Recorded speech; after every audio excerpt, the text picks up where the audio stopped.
What is up, guys? Second episode of going from $80,000 in payouts in 2026 to $150,000. If you haven't yet watched episode 1, then go and check it out. The video is on my channel. We went over a month and a half's worth of data. I showed every single payout that I took during that month and a half, and we went over every single trade that I took. So firstly, I managed to take $4,000 in payouts this week. I'll show them here. It's actually $3,600 after the profit split, but I did request $4,000. On Monday, we took one win for a 1-to-1. On Tuesday, there were no trades. On Wednesday, we did take a loss. We had to move on from that and have a good rest of the week. Thursday, we had no trades, and then Friday, we sealed the week off well with a 1.2R trade. So every single Monday, I do a free live stream in my Discord, and on Monday, I was live when we took this 1-to-1 trade. This was the only trade I called out in the whole session. Every other trade I said, don't take this, but this trade was super A+, so I did call out and say I'm going to get into this trade. Being completely transparent, in live time, I probably would have taken this trade for a 1.5R. On live, for some reason, maybe the pressure of being on a live stream got to me and I took it for a 1-to-1.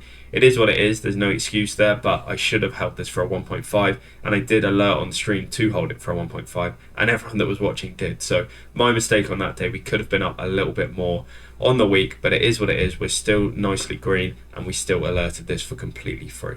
Coming into the day, I was leaning more bullish, and the reason why is, firstly, we had this liquidity sweep here, and we had a really good reaction off of it. We were currently holding a 4-hour gap, like we hadn't inversed it and we hadn't really respected it yet. We were kind of just in the middle of it, so that's why I wasn't confirmed to be bullish. I was just leaning more bullish. So the main reason that I was leaning more bullish is we had an SMT at the lows here, and as well as that, we had a daily unmitigated fair value gap just above, which is a really, really good target. When I'm bullish on the day, I then go on the 4-hour, the 1-hour, the 30-minute, and the 15-minute, and I look for any lows inside of fair value gaps to mark out. So as you can see here, this is a low resting inside of this fair value gap, again here, and again here. So we have 3 really good targets to come down, sweep, and potentially see a long back up. So when we opened up, we just started to rally up, and I thought, okay, we're going to come for this daily unmitigated gap, and it's probably going to be a no trade day. We actually failed to take it, and then we started to make some legs down. So when we were here, I thought, okay, we're going to run this LRLR, and we're going to come for this low and potentially see a really nice long position. We did actually come down, and exactly that happened. We had a really small 1 minute here, but for me, a fair value gap needs to be at least 3 points to take.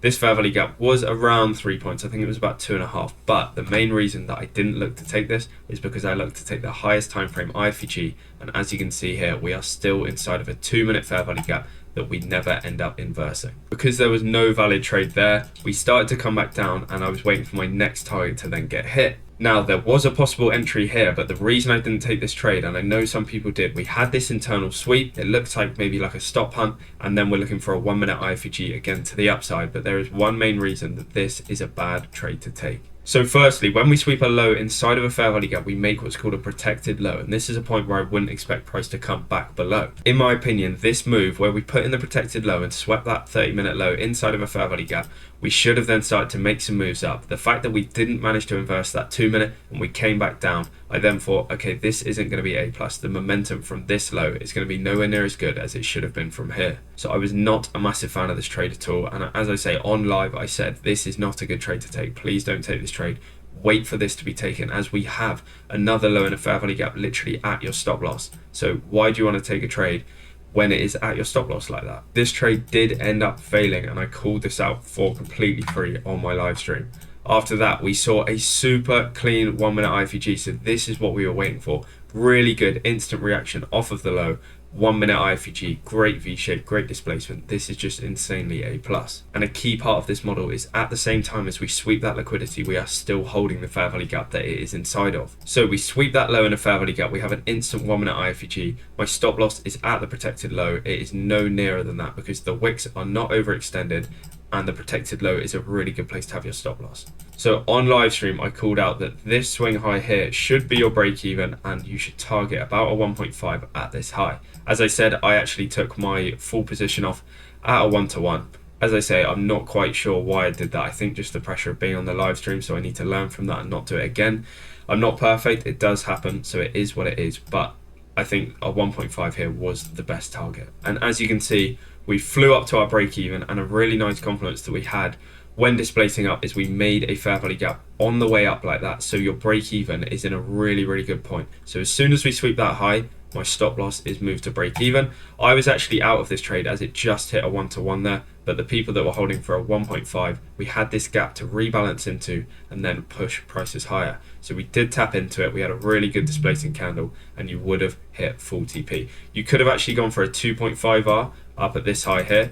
I personally didn't, but that is something you could have done if you are someone who likes to trade a bit of a higher risk to reward. So a really A+ day and a 1-to-1 win for Monday. So on Tuesday we had no trades at all, and then on Wednesday we took a loss. So I was actually really confident in this trade, and we will have a look at it now and look at why I personally think it was an extremely A+ trade to take. Coming into Wednesday, this was not the easiest read of the market. We had hourly equal highs here, which is obviously a really, really good target. We have a gap in between them as well. So when we have equal highs that aren't right next to each other and we have a gap between them, it is a really, really good draw on liquidity. And it being equal highs on the hourly time frame, which is such a higher time frame, is just such a good draw on liquidity. But at the same time, we have an hourly swing low here that is actually a data low from something Trump said. The reason I wasn't a massive fan of this data low was that although it is a data low, it is protected because it's a low that swept out another low inside of a fair value gap. So even though it's a data low, it does have a lower probability of hitting. But at the same time, it is still a data low, so I am still happy to target it. So off of open, we came up and swept these hourly equal highs in a fair value gap. It was actually hourly equal highs with the fair value gap, but for the way that I trade, that is still fine to take a trade off of. We then saw this super clean 1 minute IFVG, but as you guys know, I wait for the highest time frame inverse, and on that candle close, we were literally making a 3 minute that we are tapping into like so. So I waited for the 3 minute time frame to inverse.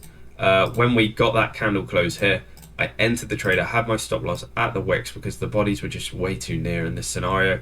And the thing is, a lot of people were saying on this day that this is not a good target because it is protected. And in a way, I do agree, but I'm not targeting that protected low. I was targeting this low inside this fair value gap here. I was literally just going for a 1-to-1 on this day. I wasn't even going to go break even. I was just going to let it come down and hit this low for literally a 1-to-1 because there was no point here to go break even for me. There was no speed bumps. There was nothing telling me that price isn't going to come down to this. It's either going to be a loss or it's going to be a win. And I don't often do that. I usually do have break even implemented into some point in the trade. But in this scenario, I literally couldn't find anything that was suggesting I should be going break even. This was a bit of a rough one. We just flew straight up to stop loss. I don't think we went into a point of profit, but it is what it is. I was really happy with the trade and I was happy with the target, happy with the stop loss. Everything about the trade I was happy with. And that is all that matters. You will get to a point in your trading where there's people saying a trade is good, people saying a trade is bad. But if you are happy with the trade, you think it's A+, who cares? I don't care what anyone else thinks of it. And that's not me having a big ego. Like, I'll always listen to what other people have to say. And if they're trying to give me advice on trading and stuff, I will always listen. I'm not that type of person. But I don't care. I know I was happy with that trade. They don't trade the same way as me. And if they do, they should be thinking that's an A+ trade. No one trades the same way as you. No one's going to view the market the same way as you. Have your own opinion and stick to it. I liked this trade. I thought it was A+, and I would take it 100 times over, and that is all that matters. So on Friday, we actually hit for a 1.2R, and this was a really, really clean trade. Every single person in the VIP took this trade. I do a pre-market call where we go over our bias and sort of mark out our highs and lows that we want to see swept in the day to take a trade off of. Every single person took this without my help. I wasn't live for the session.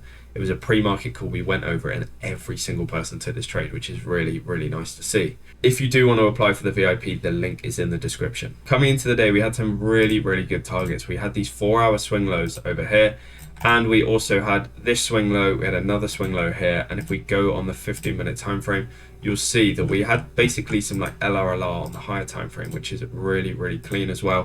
When we have LRLR, especially on the higher time frame, we tend to run it quite quickly, so it is a really, really good target. This was a tough day because there weren't many targets above to take a trade off of. The only high in a fair value gap I had was here on the 15-minute. If we didn't get that trade off of this, I thought, okay, we're going to have to come down. We're then going to see a retracement and a lower time frame, maybe a 1 to 5 minute high in a fair value gap, and then an IFG off of that, because we have some really good drawn liquidities below. So I'm happy to take a lower time frame entry. But when we opened up at 9:30, we put in this 15-minute high in a fair value gap. As soon as we opened up, we came up to it, and this is exactly what we talked about in the VIP.